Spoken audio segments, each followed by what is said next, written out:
I know the exact moment the life I had built for 22 years stopped belonging to me. It wasn't when I found out about him. It wasn't even when I came home to find half the closet empty. It was a Tuesday afternoon in a rehabilitation center, 3 weeks after emergency spinal surgery, when my wife called and said in a voice so flat it could have been a weather report, "I've been meaning to tell you. Derek has been staying at the house. It just made sense. You were going to be gone for months and the place felt empty." There was a pause then. "Don't make this dramatic. You weren't really present anyway." I held the phone against the side of my face for a long time after she hung up. The IV in my arm beeped. A nurse walked past the open door, pushing a medication cart. Outside the window, a parking lot baked in August heat. I was 44 years old, flat on my back in a facility 2 counties from my own home, and my wife had just told me she'd moved another man into it like she was mentioning a new piece of furniture. Let me back up. 6 weeks before that call, I had been standing on a ladder in the garage doing what I did every summer, clearing out the gutters, resealing the trim on the fascia boards. I'm not a reckless person. I used the right ladder, wore the right shoes, had done it 100 times. But the ladder shifted on wet concrete and I came down hard, back first, onto the corner of the workbench. I lay on the garage floor for 20 minutes before I could move enough to reach my phone. The ambulance came. By the time they had me at the hospital, I had 2 compressed vertebrae and a hairline fracture that, the surgeon told me with genuine concern in his eyes, was closer to catastrophic than we'd like. Surgery was that evening. Recovery would be long. My wife was there that first night. She sat in the chair by the bed, arms folded, scrolling her phone. When the surgeon came in to explain the road ahead, 2 surgeries, 3 to 4 months of inpatient rehab, careful reintroduction to physical activity. She asked one question. Will insurance cover all of this? Not, will he walk normally? Not, what can I do to help? Insurance coverage. I told myself she was scared. I told myself stress comes out sideways in people. I've been telling myself things like that about her for several years. The first week at the rehabilitation facility, she visited twice. The second week, once. By the third week, the calls had become shorter. She mentioned Derek for the first time in passing during one of those calls. A coworker, she said. Someone from her office who had been helping her with things around the house while I was gone. I didn't think much of it. She had mentioned him before. Always casually. Always in context that seemed benign. Then came the Tuesday call. You weren't really present anyway. I stared at the ceiling for 2 days after that. Not from shock, exactly. More from the slow, grinding recognition that I had known something was wrong for a long time and had chosen not to look at it directly. We hadn't been close in years. The marriage had gone quiet in the way old houses go quiet, not peaceful, just hollow. I had blamed work, stress, the natural settling of a long partnership. I had not wanted to see what was actually in front of me. My brother came to visit that Thursday. He's 4 years older than me. Practical, the kind of man who carries a notepad. I told him everything. He listened without interrupting, which took visible effort on his part. When I finished, he set down his coffee cup and said, "Do you want me to drive by the house?" I said yes. He called me that evening from the parking lot of a grocery store 2 blocks away. "There's a black pickup in the driveway," he said. "I don't recognize it. Your wife's car is there too. The garage is open and there's a bicycle in it that I've never seen." He paused. "There are 2 sets of shoes on the front porch, Marcus, a woman's and a man's." I asked him to do one more thing, check the joint savings account balance. He had my login because I'd given it to him years ago to pay a contractor when I was traveling. He checked. $11,000 was gone, not withdrawn over time, transferred out in 3 large chunks over the past 2 weeks to an account I didn't recognize. That night, I barely slept. By morning, something inside me had gone very still. Not numb. Still. The kind of stillness that comes when you stop grieving something and start planning. I made 3 phone calls the next day.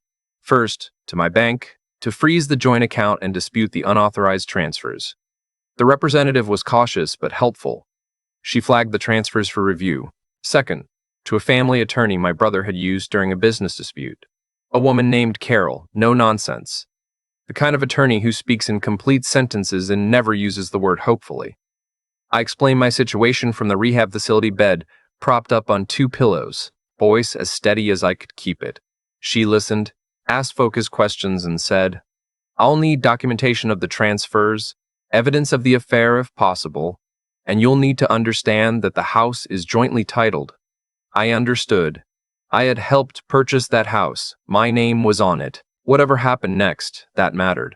The third call was to my employer's HR department to ensure my disability paperwork was filed correctly and my paychecks were being deposited to my personal checking account, not the joint one. That was already the case, by luck more than planning. Small mercies. Over the following weeks, while I worked through physical therapy with the grim determination of a man who had something to get back to, I pieced together the fuller picture. Carol's investigator confirmed Derek was a coworker, had been at the house consistently for at least 6 weeks, and was listed on a forwarded piece of mail at my address. My wife had not mentioned divorce, had not filed anything, had simply made arrangements as though I had already ceased to be part of the equation. She was, Carol explained carefully, potentially building a case that the house had become her primary residence with a new partner, a move that could complicate equitable distribution if I wasn't careful. I was discharged from the rehab facility on a Thursday morning in late October. Walking with a cane, but walking. My brother picked me up. He had already reserved me a ground floor apartment in a complex across town, month to month, fully furnished. I didn't tell my wife I was leaving the facility. I didn't tell her where I was going. I sent her a single text, out of rehab, staying with family. Carol Hutchins is my attorney. Please direct all communication through her. Her response came 14 minutes later. Who is Carol Hutchins? Are you serious right now? We need to talk. I put my phone in my jacket pocket and watched the road. Carol had advised me that I was entitled to return to the home and remove my personal property, clothing, tools, anything purchased solely by me, and half of jointly purchased items with documentation. She also noted, very specifically, that I needed to do this correctly. Don't go when she's there, Carol said. Don't have a confrontation. Bring your brother, bring a moving crew, document everything with photos and video before and after. You want this to be boring and procedural, not dramatic. My wife announced via text to my number, not Carol's, that she and Derek were going to his family's place in Savannah for the long Thanksgiving weekend, 4 days. I told Carol. Carol said, Thursday morning. I arrived at the house on a gray November morning. My brother drove. The moving crew was already parked around the corner. My hands were shaking slightly as I put the key in the front lock, and I realized it was not from anger, but from something older and sadder. The recognition that I had lived here for 11 years, that I had painted the living room twice and replaced the water heater and planted the boxwoods along the front walk, and that none of that had protected me from any of this. The house smelled different.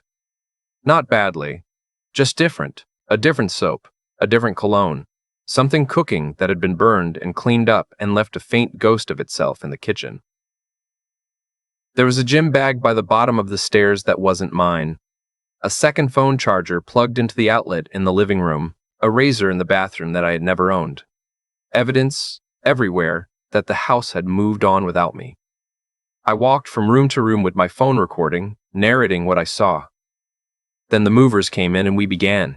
I took my workshop tools from the garage, everything I had purchased individually over 15 years. Serial numbers recorded in a spreadsheet Carol's office had helped me compile. My reading chair from the study, the television I bought before we married, all my clothing and personal effects from the master bedroom, my grandfather's writing desk that had come to me after he died and had nothing to do with the marriage financially or legally, half of the kitchen equipment, carefully divided by receipt. I had kept most of them. In the garage, behind a stack of storage bins, I found something I hadn't expected. A box of my father's things that I had assumed were lost. Photos, his old watch, some letters. My wife had told me 2 years ago that those boxes had been thrown out during a clean-out. She had looked me in the eye and said it. They were right there, pushed to the back, dusty but intact. I stood in the garage holding my father's watch for a long moment. Then I put it in my pocket and kept moving. The dog, Hector, a 7-year-old basset hound I had adopted 4 years before we married, was at the neighbor's house, being watched while they were in Savannah. I knocked on the neighbor's door. She handed him over with the expression of someone who had been waiting for this to be over. Hector's registration, vet records, and microchip were all in my name. He rode in the back of my brother's SUV with his chin on the center console, deeply unbothered by the logistics of divorce. We were done by 4 in the afternoon. The house was not empty. Her things were there. The bedroom furniture we'd bought together remained. Her kitchen items were untouched. But the rooms that had been mine were stripped. The garage was gutted. The study was bare. I took one last slow walk through, keen tapping on the hardwood, and I said goodbye to it quietly and without ceremony. Then I locked the door behind me and handed the key to Carol's assistant the next morning. The texts started Saturday night. I had turned off notifications, but I checked them before bed. Where is everything? What did you do to this house? You have no right. Derek is furious. This is illegal. You took things that weren't yours. I'm calling the police. I want Hector back. He is minimal warrant. No Berting. Answer me. Answer me. I read them once, set the phone down, and went to sleep better than I had in 4 months. Sunday morning brought a voicemail from a number I didn't recognize. Her mother, as it turned out, who left a 2-minute message telling me I was being childish and destructive and that her daughter deserved better. I forwarded it to Carol without responding. Monday morning, my wife called Carol's office and announced that she was filing for divorce and intended to claim the house in its entirety on the basis that I had abandoned the marital home by moving into the rehab facility and then to an apartment. Carol called me afterward, and I could hear the faint sound of professional amusement underneath her measured tone. She's going to argue abandonment, Carol said. The counter-argument is that you were removed from the home involuntarily due to a medical emergency, and that during your absence, your spouse introduced a third party into the residence and misappropriated joint funds. We have documentation for all of it. What about the transfers? I asked. I've already submitted the dispute formally. $11,200. We're claiming full recovery plus legal costs. Her attorney is going to have a difficult morning when they see our filing.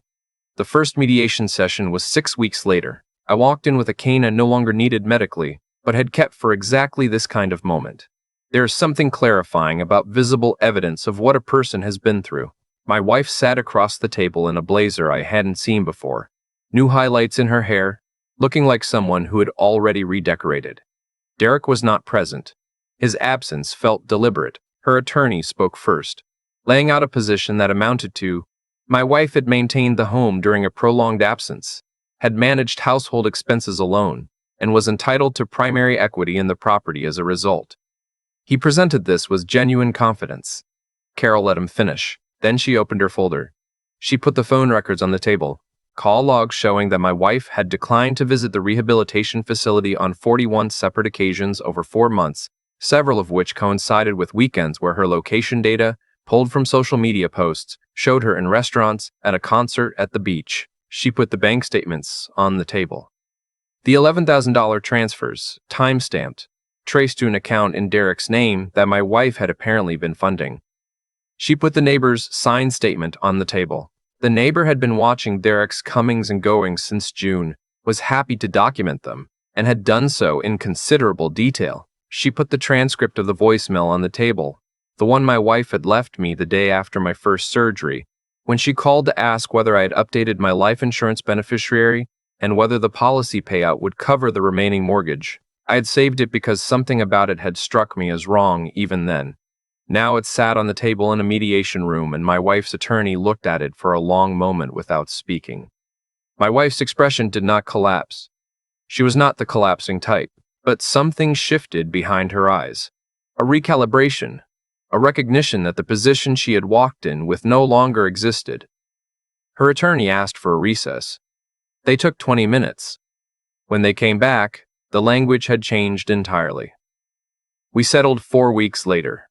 The house would be sold, proceeds split equally, minus my legal costs, which she was required to contribute to, per the settlement terms. The $11,200 was returned in full, plus an additional amount in lieu of her contesting the asset division. I received my full half of the retirement accounts we had accumulated together. Hector remained with me. Her attorney had apparently advised her that contesting the dog's ownership against documented microchip and vet records was not a hill worth dying on. The day the settlement was signed, I sat in Carol's office, and she handed me a copy and said simply, "You did well."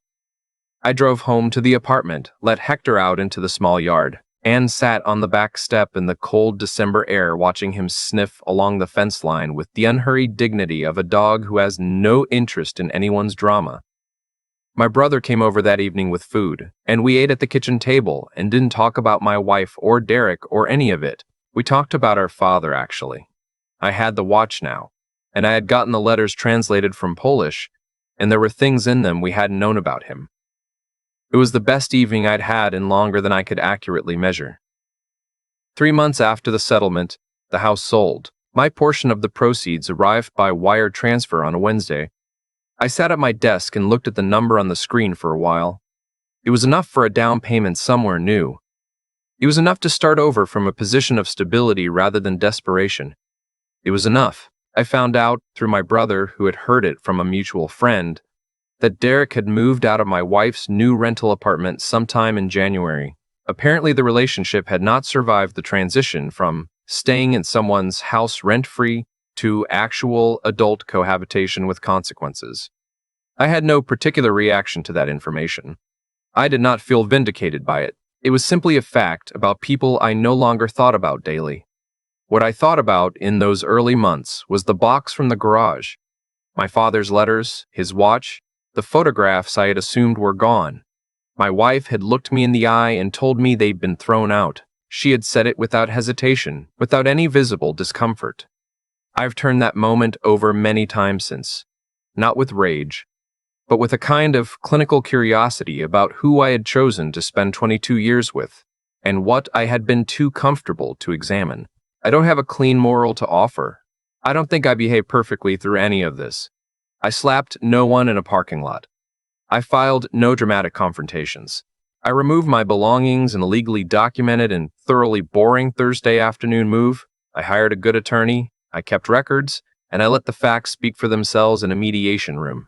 It wasn't satisfying in the way that a shouted confrontation might briefly feel satisfying. It was better than that. It was conclusive. Hector is asleep on his bed in the corner of my office as I write this. I have learned that basset hounds do not hold grudges, do not revisit old grievances, and do not wonder what might have been. They eat their food, follow interesting smells, and arrange themselves in patches of sunlight with a contentment that seems genuinely philosophical. I am attempting, imperfectly, to learn something from that. There's a text in my phone from 6 weeks ago, the last one my wife sent before the communications went entirely through attorneys and then stopped. It arrived the day Carol confirmed the financial settlement terms. It said, "I hope whatever you're getting out of this was worth destroying everything." I read it once. I set my phone down. Outside, Hector was barking at a squirrel with the full moral conviction of a dog who has not yet accepted that squirrels are beyond his jurisdiction. I watched him for a moment. Then I went inside and made coffee, and the morning continued, and I found that it was, in fact, worth it.